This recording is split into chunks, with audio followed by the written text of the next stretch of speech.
नमस्कार दोस्तों, Radhe Radhe.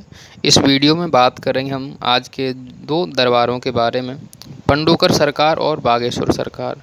Social media पर फेसबुक और यूट्यूब पर सबसे ज़्यादा ट्रेंडिंग में ये दो ही दरबार हैं, जिसमें आपके मन की बात जो है पर्चे पे छप के आ जाती है और आपके भविष्य की कुछ गतिविधियाँ भी बताई जाती हैं कि भविष्य में ऐसा कुछ हो सकता है। और पिछले भूतकाल में महीने, 6 महीने, साल, 10 साल पहले अब तक आपने ये चीज़ें की है, ये गलत, ये सही। दोनों ही दरबारों में जो चीज़ें हैं, लड़कियों की ज़्यादातर, महिलाओं की जो वीडियोज़ हैं ज़्यादातर वायरल होती हैं, जिसमें महिलाओं के प्रेम प्रसंग हुए, लड़कियों के प्रेम प्रसंग हुए, गुप्त वार्ता हुई या कोई अन्य प्रसंग हुए। महिलाओं से रिलेटेड जितनी भी वीडियोज़ हैं दोनों दरबारों में जानबूझकर वायरल किए जाते हैं पब्लिसिटी के लिए। दोनों दरबारों में ये सबसे बड़ी समानता है। इसके बाद में दोनों ही दरबारों में आपके जो मन की बात है पर्चे पर छप कर आ जाती है, ये ठीक है, क्योंकि दोनों में एक गुप्त पिशाचिनी शक्ति बोल दूं मैं अगर नॉर्मल में, या कोई अन्य सिद्ध शक्ति है जो कि आपके कान में आके जो बात कह देती है सामने वाले का जो भी सवाल रहता है उसके अनुरूप। तो ये दोनों में है, कोई दिक्कत नहीं है। भविष्य की गतिविधियां जो हैं बागेश्वर सरकार और पंडोकर सरकार दोनों के ही हाथ में नहीं है कि भविष्य में क्या होगा क्या नहीं होगा। अगर ये पर्चे पर लिख कर आपको देते हैं कि ऐसा कुछ भविष्य में होगा या भविष्य में जब तक सही हो जाएंगे, तो सिर्फ और सिर्फ अपने इष्ट के भरोसे पर ये लोग कहते हैं, इन पता कुछ भी नहीं है कि ऐसा कुछ होगा ही। क्योंकि 3 साल 2 साल का अगर इन्होंने समय दे दिया तो 2 या 3 साल बाद ज़रूरी नहीं है कोई वापस जाए, और वापस अगर कोई जाता है वहाँ पे तो ज़रूरी नहीं है उसकी बात की वहाँ सुनवाई हो। और जो दरबार चलाने वाले जो हैं गुरुशरण महाराज जो हैं पंडोकर धाम में और पंडित धीरेन्द्र कृष्ण बागेश्वर धाम में, तो दोनों से मुलाकात हो 2 या 3 साल बाद, ये भी निश्चित नहीं है। अब आप जाएंगे कैसे इन दोनों धामों में, अगर आप चाहें जाना तो बता दूं, अगर आप बागेश्वर धाम जाना चाहते हैं तो खजुराहो या छतरपुर दोनों के लिए स्पेशल ट्रेनें जाती हैं वहाँ पे। तो आप छतरपुर से 50 रुपये ऑटो में देके बागेश्वर धाम के मंदिर के सामने उतर सकते हैं, जो कि 27 किलोमीटर के डिस्टेंस में है। छतरपुर से बागेश्वर धाम 50 रुपये ऑटो वाला लेगा और रेलवे स्टेशन से ही आपको उठाएगा और बागेश्वर धाम के मुख्य मंदिर के गेट पे उतार देगा। अगर आप पंडोकर सरकार जाना चाहते हैं तो आपको दतिया या झांसी जाना पड़ेगा। झांसी से 70 से 72 किलोमीटर है पंडोकर सरकार, और दतिया से तकरीबन 55 किलोमीटर है, जहां से आपको 70 से 80 और 100 से 125 150 रुपये तक का खर्चा करके आपको पंडोकर सरकार पहुंचना होगा। पंडोकर सरकार अगर आपको शाम को 6 बजे के बाद दतिया झांसी उतरते हैं तो कोई गाड़ी नहीं मिलेगी, आपको कोई बस सुविधा नहीं मिलेगी, पर्सनल ऑटो वगैरह करके लेके जाना पड़ेगा, जो महंगा ज़्यादा हो सकता है। छतरपुर से अगर आप जाते हैं बागेश्वर धाम तो वहाँ पे हर ट्रेन के बाद में वहाँ पे ऑटो मिल जाते हैं जो कि आपको आराम से लेके जाएंगे।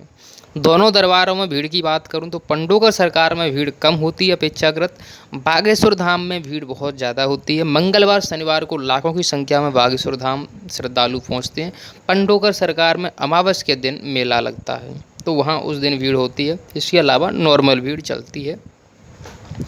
अब आपको बताऊं दोनों में सिद्ध शक्तियाँ कहाँ से आती हैं। पंडोकर सरकार के पास में जो है वहाँ पे हाथीवान महाराज की सिद्ध समाधि स्थल है, तो उनके सामने अगर आप अपनी अर्जी लगाते हो मन से, पूरे ईमानदारी से वहाँ पे अगर विनती करते हो तो आपकी अर्जी वहाँ स्वीकार हो सकती है। हाथीवान महाराज की वहाँ पे समाधि स्थल है, पंडोकर धाम जो मंदिर है वहीं पे, तो हाथीवान के मंदिर में जाएं, वहाँ पे अर्जी लगाएं। बागेश्वर धाम जाते हैं तो सन्यासी बाबा की वहाँ पे समाधि स्थली है, तो उसके दर्शन करके उनसे विनती करें आपका जो भी कार्य है, जो भी अर्जी है वो स्वीकार हो। इसके अलावा हनुमान जी का मंदिर दोनों जगह है, पंडोकर धाम में भी हनुमान जी का मंदिर है और बागेश्वर धाम में भी हनुमान जी का मंदिर है। बागेश्वर धाम में जो है बागेश्वर बालाजी के नाम से है, पंडोकर में पंडोकर बालाजी के नाम से, पंडोकर सरकार के नाम से हनुमान जी का मंदिर है दोनों में। अब मैं बात करता हूँ पंडोकर सरकार में पुष्पावती गंगा का घाट बनाया हुआ है, पुष्पावती एक नदी है वहाँ पे, उसके घाट पर वहाँ पे स्नान कर सकते हो, जो कि वहाँ से 1 किलोमीटर की डिस्टेंस पे है, पैदल आप जा सकते हो आराम से। बागेश्वर धाम में ऐसी कोई नदी की व्यवस्था नहीं है, आपको वहाँ पे रुपये दे के ही स्नान करना होगा। हालांकि रुपये दे के पंडोकर में भी होता है, लेकिन 1 किलोमीटर पैदल चल के जाओगे तो आपकी चीज़ें हो जाएंगी। बागेश्वर धाम में आपसे 1 पैसे का चार्ज नहीं लिया जाता है अर्जी के लिए, जबकि पंडोकर सरकार में आपके पास पैसे हैं तो ही अर्जी लगेगी। जितने कम पैसे होंगे आपके पास उतने ज़्यादा समय लगेगा, उतने ज़्यादा महीने लगेंगे। जितने ज़्यादा पैसे होंगे उतना जल्दी आपको अर्जी जो है स्वीकार हो जाएगी, मतलब गुरु शरण महाराज से पंडोकर में आपसे मुलाकात हो जाएगी। बागेश्वर धाम में अगर आपकी भाव भक्ति है और वहाँ के जो मुख्य सिद्ध संत हैं, ब्रह्मलीन हैं, सन्यासी बाबा, अगर उनसे आपकी अर्जी स्वीकार होती है तो वो आपको बिना पैसे के, बिना अर्जी के पंडित धीरेन्द्र कृष्ण के माध्यम से आपको बुला लेंगे।